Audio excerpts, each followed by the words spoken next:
Hey guys, welcome back to the channel. Keith here, Jesse on the camera, and on the bench tonight we've got this short little cool chassis from POIZD RC on Facebook, POIZD. Check them out.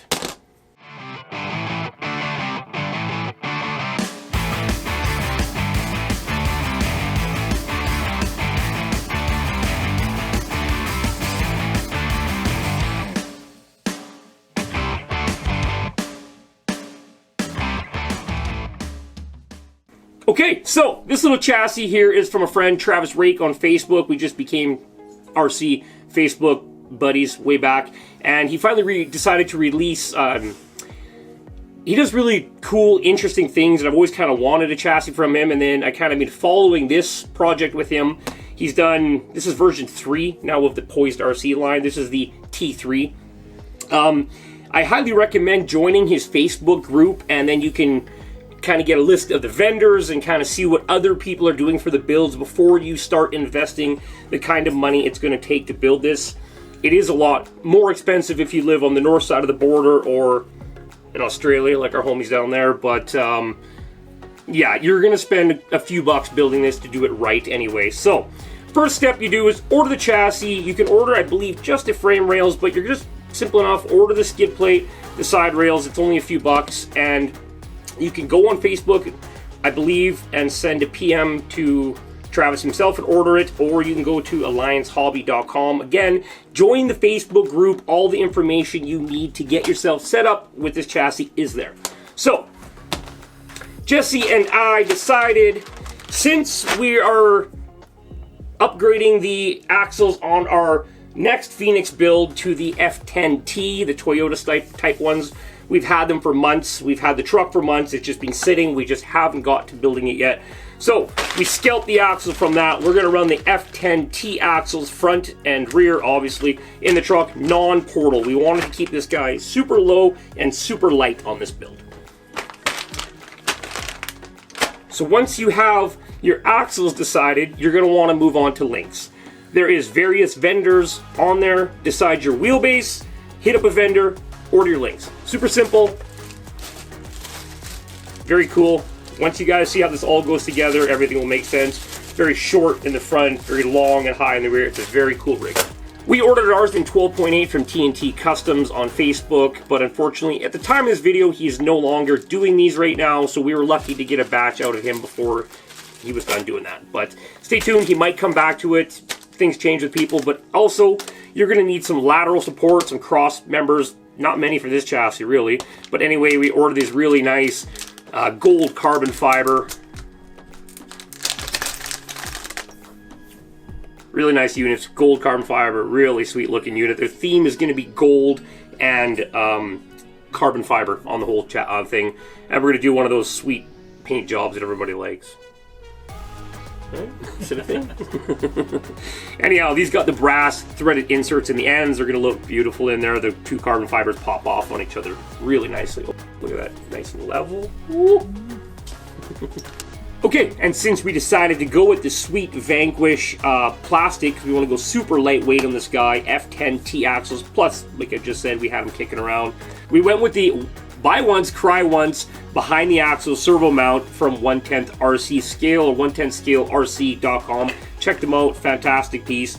You can get it aluminum or stainless, and we got this one in stainless and threaded. So you're going to need to cut this little schnubbins off on the top of the differential so this guy can sit flat on there.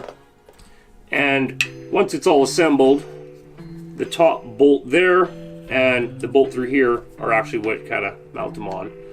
And then this will also give you a 4-link mount for the other side.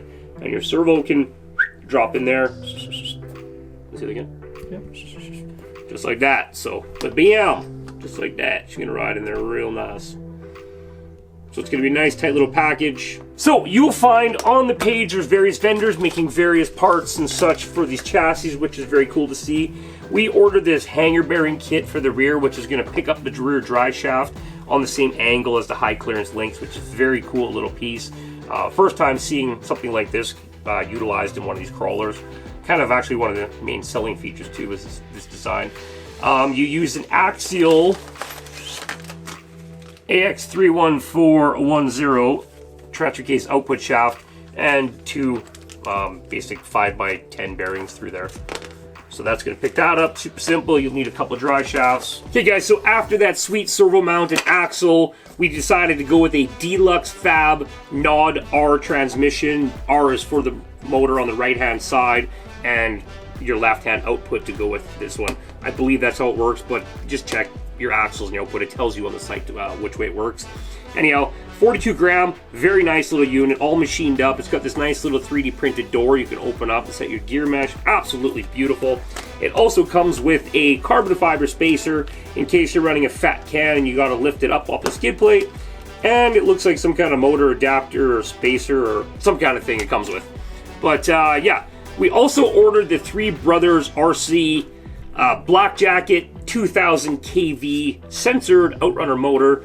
I have not played with a outrunner, let alone a censored outrunner, so that'd be pretty cool to check that out. So now, off of the Facebook site, like I keep saying, we went on there and we've ordered this skid plate and these cool different shaped rock sliders. There's various guys making different shapes and sizes. It's pretty cool. We ordered these, get a little more kick in the back. Pretty cool little piece. I like these.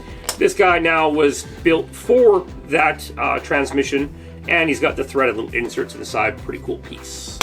Okay, so we covered axles, links, motor, transmission, hanger bearing, skid plate.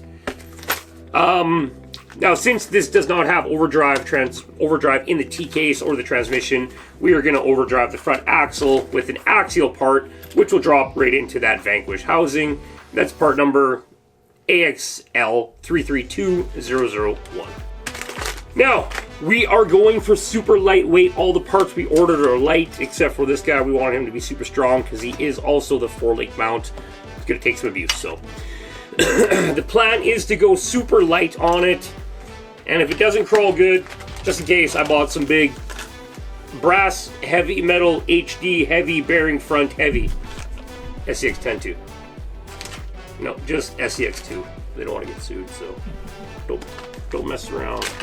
Okay, and with the power of editing, we're back a few days later, and we've got this guy into a slider. We're still waiting on the motor, but everything went together fantastic. The skid plate, the sliders we used from Mike Chu worked out great. The buy once, try once, 1/10 scale behind the axle mount in the front worked out fantastic. We went with Vanquish 80mm shocks right now as we're waiting for our Deluxe Fabs to show up. These are 80mm, so they should be about the same length as the ones we have on order. And yeah, everything went pretty good. So with our link setup we did on the rear, we did a pretty standard setup, nothing crazy. We kept our links on the inside of the top of the chassis. Some guys are running to the outside, but we found we were running into binding and bottoming out issues before the shocks were bottom out. Our links were bottom out on the cross member for the hanger bearing and such like that. So now we've got it, so we've got a lot of nice travel. Nothing hits, everything gets a little close, but nothing hits. Good clearance, shocks collapse nicely, full articulation both directions, nothing binds up, so it's gonna work great. And then moving up front, everything worked out great with that 1/10 scale RC buy once, cry once BTA servo mount for the F10, just plastic axle we used on this one. You can use aluminum or plastic with that mount. And it does make it a 4-link. The 4-link mount worked out perfectly. Everything fit good. We did pay the extra $5 when we ordered it to have it pre-tapped. It is a stainless steel part. Found out these are actually laser 3D printed, so pretty cool actually. Pretty cool part. We have a little bit of alignment to do with the links. You can see the front axle is a little bit off to the one side. The rear seems pretty good. I might look for a shorter spacer on the top. We have the 6mm in. I might try to find some 3mm, bring them in just a little bit. And we need some spacers on the bottom of the shocks to hold them out. We're just going to use some pieces of fuel tubing right inside on the bottom, as the Vanquish rod end on the bottom actually has an offset on on the one side to kind of push it over. So we have our 2 gold carbon fiber cross members in there. I also spray painted this gold and then clear coated it. And we have the brass weights on the bottom. Now I did buy all those gold nuts for it, and I'm going to try to order some gold hardware from, I believe, Level Up RC or something like that. Make some colored stuff. So we're going to see if they have gold. Just kind of run with that theme on it. Okay guys, so that is the end of this video for now. We'll see you back here very soon for part 2 when we get to mounting the wheels, the tires, the body, and when we get our list of back-ordered parts that start to show up. Shipping in Canada takes a little while, so we'll see you guys back in a week or 2 for part 2. See you guys then.